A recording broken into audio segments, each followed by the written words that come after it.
the thing that really hit me with Vanity and Hollywood was Chris Farley. Before he came on the show to host, I didn't know him. I grew up very blue collar, so everywhere I go, I like talking to the workers. I would talk to the camera guy nonstop. I would talk to the hair and makeup. I would hang out in there. I'd hang out in wardrobe. I'd hang out with the grips. I loved talking to regular people, and every one of them go, Jim, oh my gosh, you're gonna love Chris Farley. Like, really? Like, he's just like you. Oh my God, he comes in, he's always in a great mood. Did you know he used to volunteer at this church? And I'm like, what? He goes, yeah, he'd work all Saturday, after Sunday, he'd show up at the church and help and volunteer, and like, he was such a great soul. You're gonna love him. Everybody was saying that. So Chris comes, now, you know, I'm in a cesspool of be all you can be. And you want to be a star, and you see this movie star, and you're like, if I become friends with that star, maybe put me in a movie, and I get my leather pants and my kangaroo. Sure, everyone else successful I am.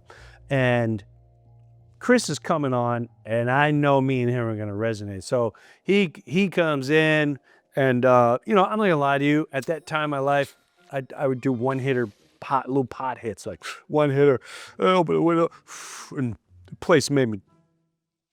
There's a lot of stress there.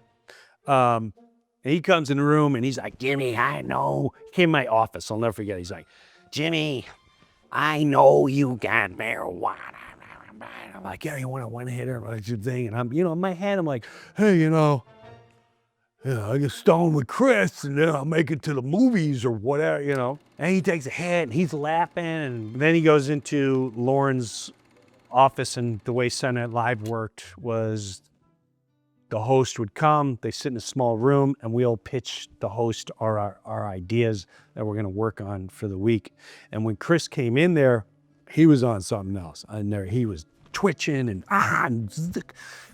he's sweating and itching. Like, you know, me and the guy in my office were looking at each other like, that's not the one-hitter weed, I guess.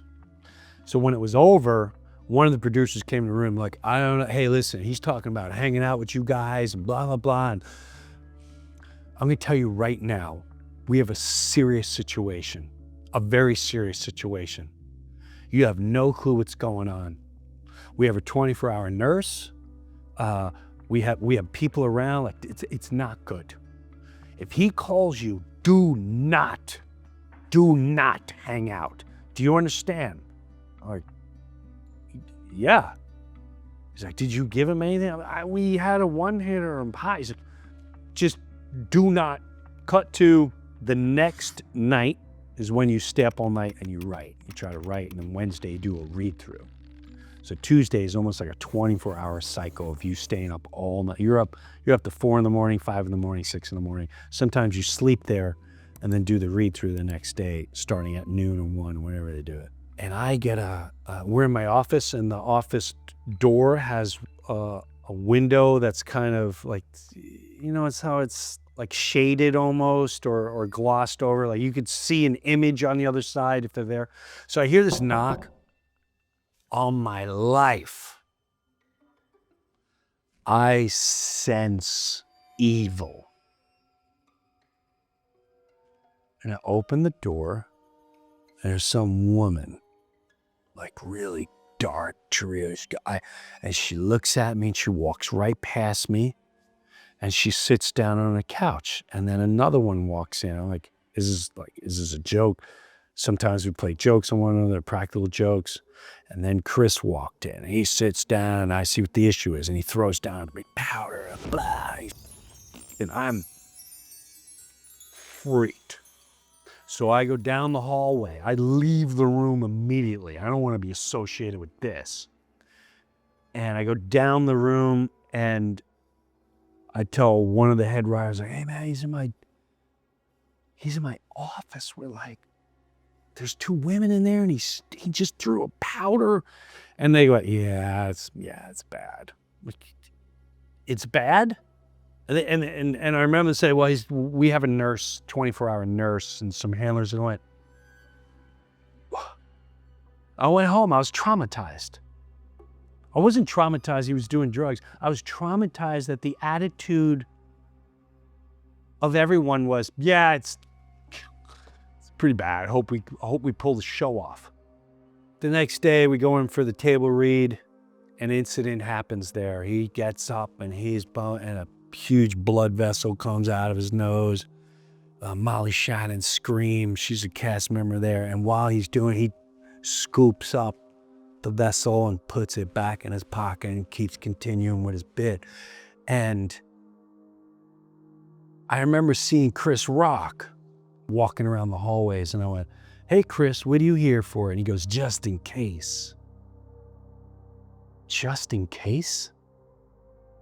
And all I can think about, there was a couple people around Chris that were in the Hollywood world, and they looked like demons. I wanted to talk to him because I knew he was in serious trouble.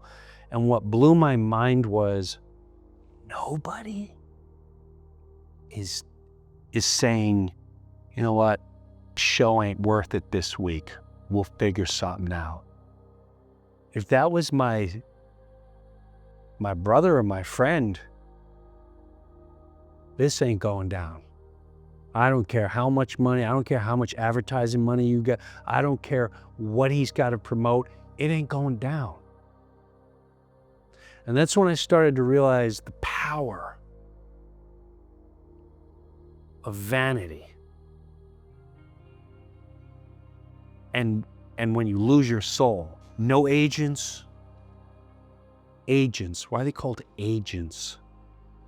Managers, nobody's stepping in to stop this. And it's the first time I realized no one cares. They're all, as long as they get to be in the light and pushed into the light. And it was, I think it was a Wednesday night or Thursday night of that week.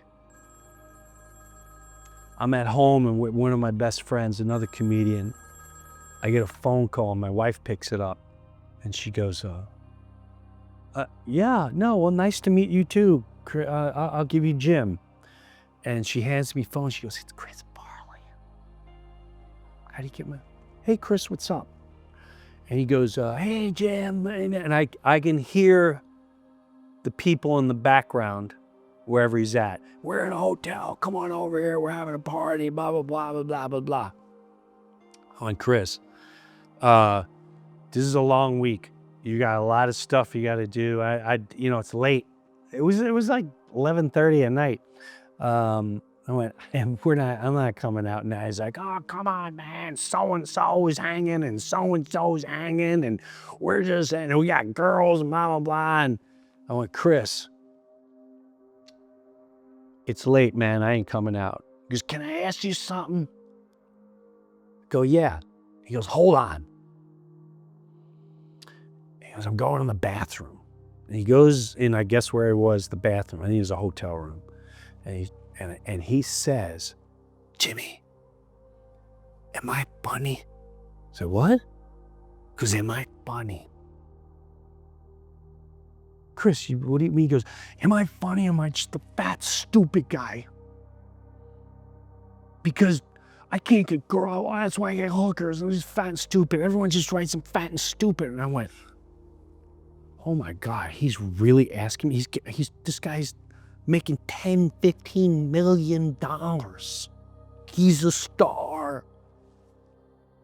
And he's asking me if he's funny. And he's all jacked up. I go, "Chris." And I start telling him, like, "Chris, listen to me.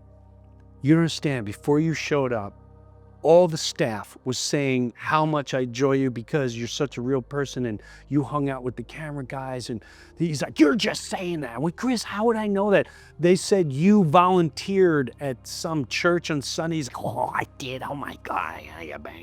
And we talked for like 5 minutes. Like, "I trust you."